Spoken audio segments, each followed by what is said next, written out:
C'est un animal extraordinaire parce que ce sont déjà les seuls mammifères à être capables de pratiquer un vol actif. Ce sont des animaux qui sont nocturnes, qui ont cette particularité de se repérer en émettant des ultrasons. Elles font ça aussi pour capturer leur proie.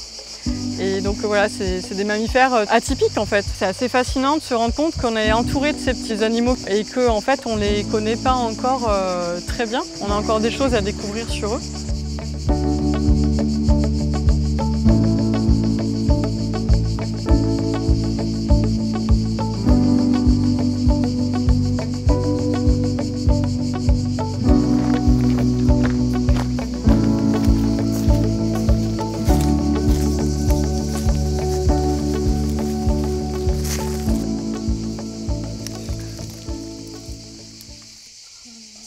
Avec 4 jeunes, c'est bien ça.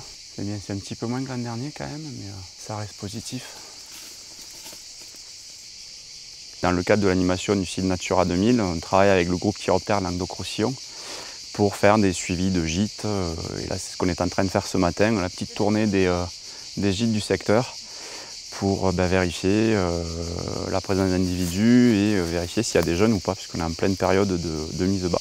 Et comme ça, on a une bonne photo des populations du territoire et surtout pour chaque site, chaque gîte, bien vérifier qu'il n'y a pas eu de soucis, qu'ils sont dans un bon état de conservation, que les chauves-souris continuent à les utiliser. Et nous, donc, au niveau communauté de communes, on s'appuie sur l'expertise du groupe Chiroptère Languedoc-Roussillon pour nous accompagner dans les solutions techniques à mettre en œuvre pour déjà protéger les sites. Et c'est ce qu'on a fait là, donc la première phase avec la pose de la grille pour éviter les pénétrations intempestives de visiteurs, ne sachant pas qu'il y a des chauves-souris à l'intérieur. Si une personne ou un chien rentre dans le local avec une dizaine de jeunes, ça peut vite faire une catastrophe. Et la deuxième phase du projet de mise en défense de ce site sera l'extension du périmètre grillagé de la station de captage voisine de cette ruine-là pour accentuer la mise en protection de ce site-là. La communauté de communes du Grand Pic Saint-Loup, c'est 36 communes, 50 000 habitants, 60 000 hectares. Donc c'est un territoire qui se situe aux portes de Montpellier. 90% des espaces sont occupés par des espaces naturels ou des espaces agricoles. Un territoire qui est très très riche en termes de biodiversité. Alors la préservation de la biodiversité ne fait pas partie des compétences obligatoires des intercommunalités. Mais vu les enjeux présents sur notre territoire, nos élus ont pris la mesure de l'enjeu en assumant l'animation de 2 sites Natura 2000. Sur ces questions globalement de biodiversité, mais spécifiquement sur les chauves-souris, elles sont toutes des espèces protégées. Il y a 35 espèces en France, 19 sur notre secteur. Et pourquoi on s'intéresse peut-être plus particulièrement à la chauve-souris, c'est que ce sont des espèces parapluies, comme la loutre, qui utilisent divers habitats sur des grandes surfaces. Et du coup, intervenir sur la protection de ces espèces-là, de ces mammifères-là, influe positivement sur tout un cortège d'espèces, que ce soit espèces animales ou végétales. Donc du coup, une action favorable à une chauve-souris va être aussi favorable à des dizaines d'espèces en dessous. C'est assez global comme niveau d'intervention.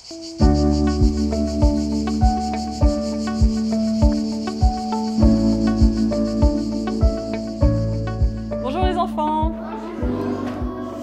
Alors aujourd'hui, on va parler de quoi? Est-ce que vous savez? Des chauves-souris, tout à fait. Donc aujourd'hui, on a prévu de faire un jeu qui s'appelle Chauve qui peut. Donc chaque équipe aura sa colonie de chauves-souris. Et le but du jeu, ça va être que la colonie elle grossisse et d'éviter tous les accidents de la vie. Donc là, vous allez vivre 2 années de vie de la chauve-souris.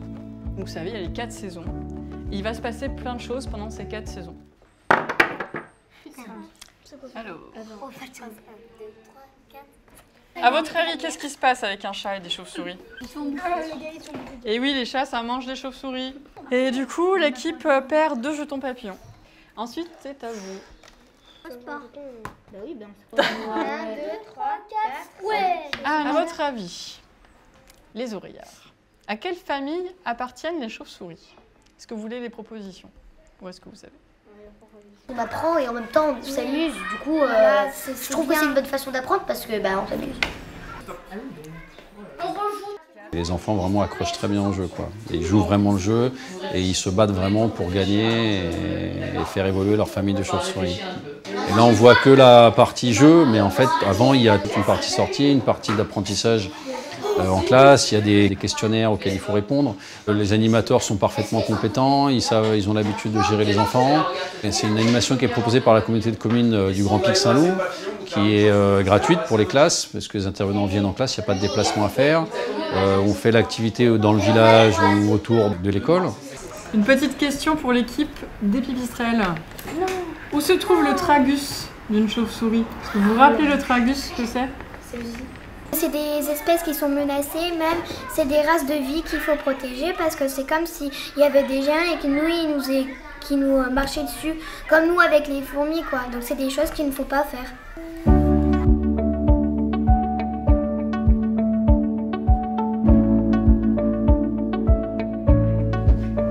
Au moins 2 ou 3 fois, elle venait là et hop, elle se posait là sur là-dessus.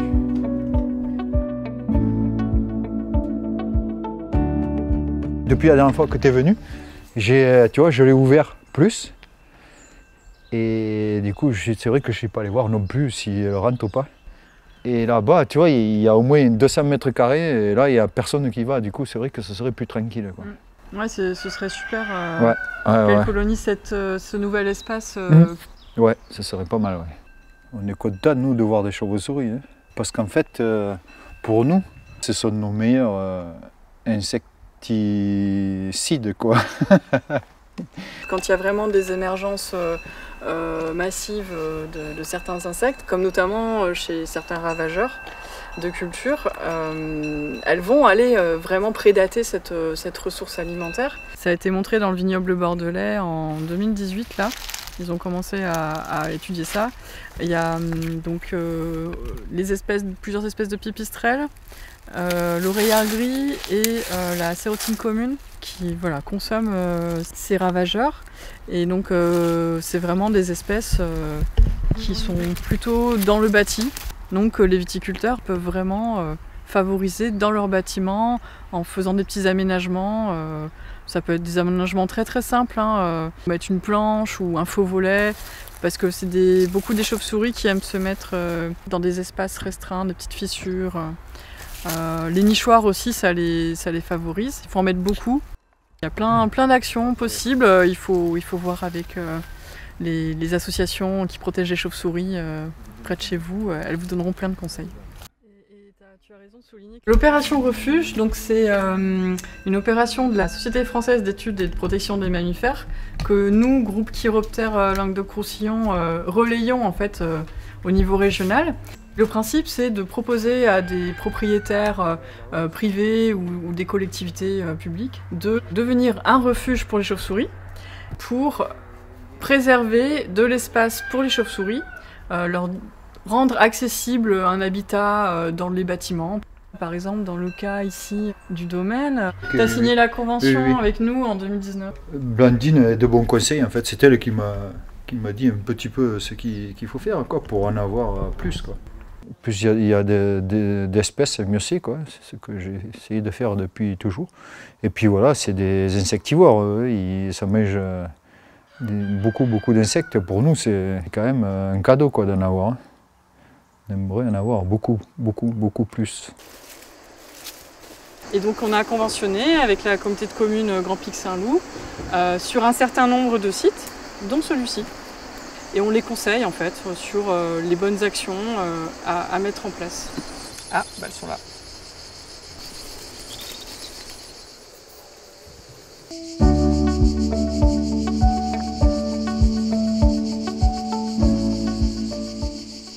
Sur ces questions globalement de biodiversité, mais spécifiquement sur les chauves-souris, on travaille avec un réseau d'acteurs. Donc là, on a vraiment le binôme communauté de communes GCLR. Mais on travaille aussi pas mal avec les services de l'État, parce que déjà, on est dans les procédures Natura 2000. Du coup, les services de l'État, via le réseau Natura, amènent une expertise technique et des financements. La DREAL intervient aussi à nos côtés quand il y a des questions qui se posent sur des destructions d'habitats, destruction d'espèces protégées, puisque toutes les chauves-souris sont protégées, y compris les pipistrelles. Et après, quand on arrive à une situation où c'est trop tard, là on a l'Office français de la biodiversité, donc la police de l'environnement, qui peut être susceptible d'intervenir pour mettre en place des procédures juridiques, verbalisation et même peut-être plus si vraiment les dommages sont très importants. Petit brief de comment ça va se passer ce soir. Donc là, on va faire un comptage en sortie de gîte. Donc, qui fait quoi?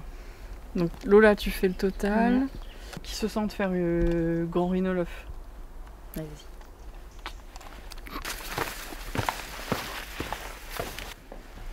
Donc l'ONF a récupéré cette forêt qui était ministère de la Défense jusqu'à il y a quelques années. Et donc on s'est attaché à faire une sorte d'état des lieux des différents enjeux qu'il y avait.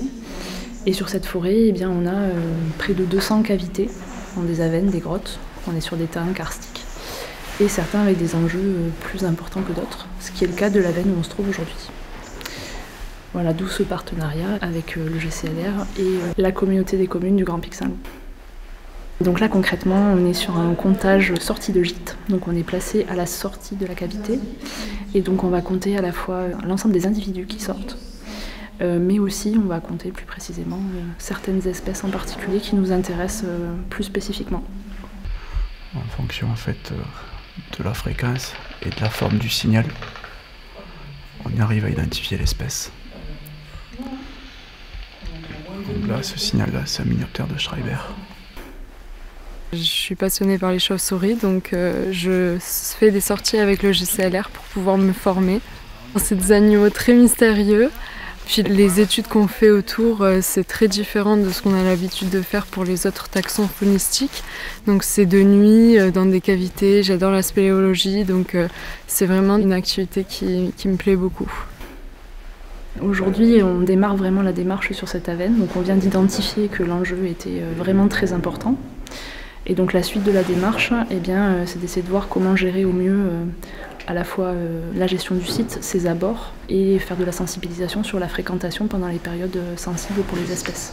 Bon, voilà, on a tout un tas de réseaux d'acteurs, les particuliers aussi. Je viens de recevoir un SMS d'une dame que je suis allé voir il y a 15 jours, parce qu'elle avait des chauves-souris derrière ses volets. Elle me disait qu'elle avait trouvé d'autres traces de présence de chauves-souris, donc je vais la rappeler pour aller la rencontrer. Sur le territoire Pic Saint-Loup, il y a cette problématique de rénovation des bâtiments sans prise en compte des chauves-souris. Donc il y a eu beaucoup de gîtes qui ont été perdus pour des chauves-souris. Donc vraiment le moyen pour protéger les chauves-souris dans le bâti, c'est de savoir où sont les gîtes et d'accompagner en fait les propriétaires dans leurs projets pour essayer de trouver des solutions. On peut rénover des bâtiments en prenant en compte les chauves-souris. Parfois, c'est juste faire des travaux à une période où il n'y a pas de chauve-souris. Du coup, première chose à faire, c'est d'avoir la confiance avec les acteurs du territoire, donc les vignerons, puisqu'on travaille beaucoup avec les vignerons, que ce soit les élus, là, on va aller rencontrer le maire du Causse de la Selle. Voilà, c'est vraiment un petit travail de fourmi. Lorsqu'on a coupé l'éclairage public, la nuit, il y a 3 ans à peu près, ça n'était pas uniquement destiné aux chauves-souris. C'était d'abord d'éviter de polluer le ciel, etc. Effectivement, de permettre aux chauves-souris de se déplacer dans de meilleures conditions. Et puis, il ne faut pas le nier, c'était aussi un moyen d'économiser l'énergie. Et je dois vous dire que cette mesure, qui a été prise en concertation avec beaucoup de gens, est passée comme une lettre à la poste. On est en train de construire de nouveaux locaux scolaires et avec ces nouveaux locaux scolaires, on a un projet à la fois de jardin partagé et quelques nichoirs à chauves-souris et à différentes espèces. L'objectif, c'est effectivement, à côté de l'école, de faire prendre conscience que, à la limite, chacun peut mettre des nichoirs dans son jardin ou sur le balcon de son appartement, quoi, voilà. Du coup, est-ce que on vient de visiter la nouvelle école, mais il y a quand même des vieux bâtiments sur la commune qui peuvent être potentiellement favorables à l'accueil. Et du coup, si on peut aller jeter un œil au comble de la mairie ou si vous avez d'autres vieux bâtiments, Il y a l'ancienne école, là, mais on va réhabiliter la toiture, etc. Donc on va boucher. Justement, c'est maintenant qu'il faut y aller. Oui. Thierry, ils vont venir là, avec les collègues pour voir si dans les combles de la mairie, il y a des chauves-souris. Chaque nouvelle découverte est une vraie découverte, un vrai enjeu à préserver et à intégrer dans une base de données un petit peu plus globale pour avoir une vision vraiment élargie de ce qui se passe sur ce territoire.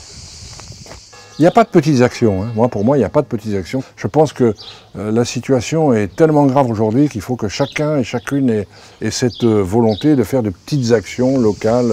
Il y a 36 000 communes en France. Voilà, c'est par ça que ça passe, c'est par la base.